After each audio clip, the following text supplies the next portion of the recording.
आज की कहानी में जानते हैं एक ऐसे मंत्र के बारे में जिससे आप ये समझ पाएंगे कि अपने मन से कोई भी चीज कैसे करवाई जाती है, मन में किसी भी बात का बीज कैसे बोया जाता है। और इससे आप ये भी समझ जाएंगे कि लॉ ऑफ अट्रैक्शन कैसे काम करता है। एक गांव में एक व्यक्ति अपने जीवन में काफी दुखी था। वह जो भी काम करता उसे उस काम में विफलता ही हासिल होता। बार बार परिवार वालों से झगड़ा होने के कारण घर में हमेशा कलेश बना रहता था। लोगों से मदद की अपेक्षा भी उसने खो दी थी, क्योंकि कोई भी व्यक्ति उसकी सहायता के लिए राजी नहीं होता था। चारों तरफ से उसके जीवन में दुखों का पहाड़ टूट पड़ा था। वह दिन रात यही सोचता रहता कि अपने दुखों से छुटकारा कैसे पाया जा सकता है। वह कई बाबाओं के पास अपनी समस्या बताकर उसका समाधान पूछता। बाबा उन्हें टोने टोटके करने के लिए बता देते और बदले में दान दक्षिणा ले लेते थे। कई टोने टोटके करने से भी उनके जीवन में कोई बदलाव नहीं आया। इसके विपरीत उसका जीवन और दुखी हो गया। बाबाओं को दान दक्षिणा देते देते धीरे धीरे उनका धन भी खत्म हो रहा था। इन सब के बावजूद उन्होंने हवन भी करवाने की सोची, ताकि कोई भी बुरी शक्ति उसके घर में अगर हो तो वो चली जाए। उन्हें कुछ दिनों के बाद महसूस हुआ कि अब भी उसके जीवन में कोई बदलाव नहीं आए हैं। अब वो पहले से भी ज्यादा दुखी हो गया है और उसे लगने लगा था कि उसके जीवन में दुख कभी भी खत्म नहीं होंगे। फिर एक दिन उन्हें अपने मित्र से बुद्ध के बारे में पता चला, जो दुखों के समाधान बताने के लिए कोई दान दक्षिणा नहीं लेते हैं। फिर उस व्यक्ति को लगा कि ये बाबा दूसरे बाबाओं की तरह नहीं हो सकते, क्योंकि यह दान दक्षिणा तो लेते ही नहीं है, तो जरूर ये कोई सिद्ध बाबा ही होंगे।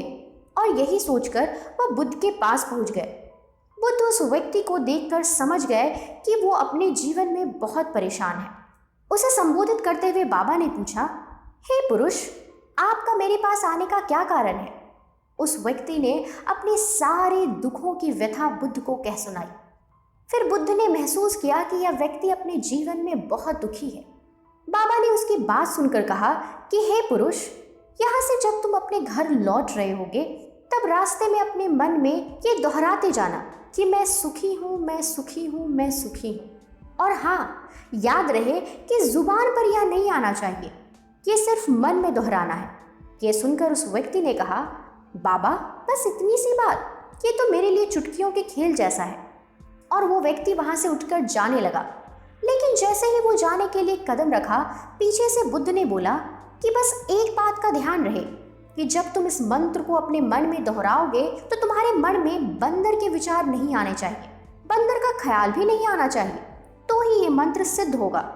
उस व्यक्ति ने बोला, मुझे तो आज तक बंदर का विचार ही नहीं आया, तो अब क्यों आएगा?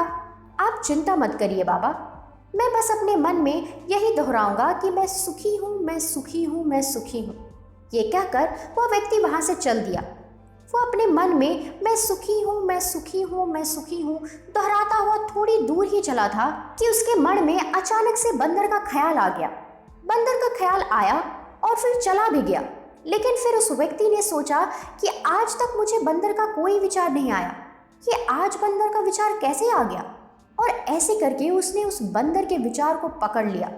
वो यह भूल गया कि उसे कौन सा मंत्र दोहराना है।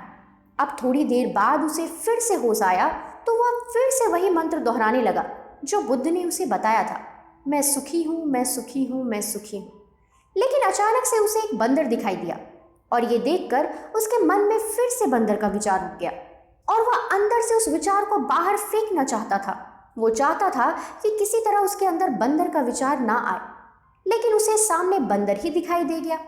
ऐसे ही जद्दोजहद करते करते वो अपने घर पर पहुंचा। घर पर पहुंचने के बाद उन्होंने अपनी पत्नी से कहा कि हे बंदरिया, मुझे खाने में बंदर परोस दो। और जब उसे एहसास हुआ कि उसने क्या बोल दिया, तो वो अपने सर को दीवारों में मारने लगा कि आज तक मुझे बंदर का कोई विचार नहीं आया और आज मुझे ये क्या हो गया है कि मुझे हर जगह बंदर ही बंदर नजर आ रहे हैं। ये कैसी माया है?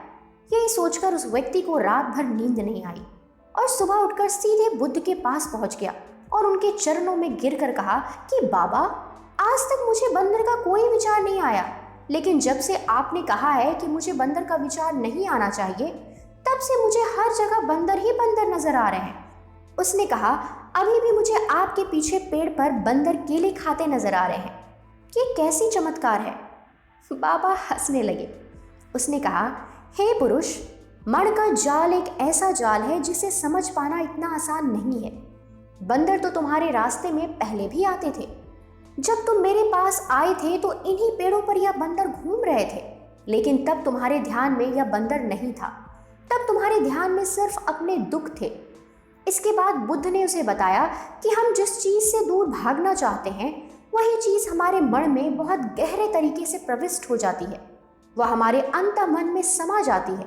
असल में हम जिस चीज से छुटकारा पाना चाहते हैं उससे छुटकारा इसलिए नहीं मिल पाता क्योंकि वो हमारे साथ बहुत गहरे से जुड़ी हुई है, और हम जितना ही उससे छुटकारा पाना चाहते हैं वो उतनी ही गहराइयों से हमारे मन में बैठती चली जाती है और आखिरकार वो हमारे अंतःमन में छा जाती है। ऊपर से तो हम चाहते हैं सुखी होना, हमारे होंठ भी यही बोलते रहते हैं, लेकिन हमारे मन में दुख समाये होते हैं। हमारे विचारों में सिर्फ दुख ही दुख दिखाई देते हैं। इसलिए सिर्फ अपने जुबान से ये बोलना कि मैं सुखी हूँ, हम सुखी नहीं होंगे जब तक ये मंत्र हमारे अंतःमन में प्रविष्ट नहीं होंगे। इस पर उस व्यक्ति ने पूछा, बाबा, लेकिन ये मंत्र हमारे अंतःमन में प्रविष्ट कैसे होंगे? ये सुनकर बुद्ध ने कहा कि जिस दिन तुम अपने दुखों से लड़ना बंद कर दोगे, जब तक तुम अपने दुखों से दूर करने के लिए सोचते रहोगे, तब तक वह दुख तुमसे चिपके रहेंगे। तब तक वह दुख हमारे अंतःमन में राज जमाए बैठे रहेंगे, और जिस दिन तुम उस दुखों के बारे में सोचना ही छोड़ दोगे, उन दुखों से छुटकारा नहीं पाना चाहोगे, उसी दिन से दुख तुम्हारे जिंदगी से गायब हो जाएंगे।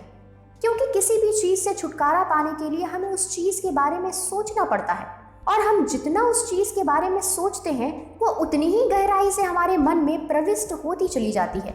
हम अधिकतर समय दुखों के बारे में सोचते हैं। हम यही सोचते हैं कि हमारे जीवन में दुख है और हमें इससे छुटकारा पाना है। इसी वजह से बार बार सोचने से वो दुख हमारे अंतःमन में प्रविष्ट हो जाते हैं और हमें एहसास भी नहीं होता। इसलिए अगर तुम अपने दुखों से छुटकारा पाना चाहते हो तो दुखों के बारे में सोचना छोड़ दो, तो तुम्हें दुखों से छुटकारा मिल जाएगा। हमें उस दुखों से लड़ना नहीं है, बल्कि बिना सोचे गुजर जाना है।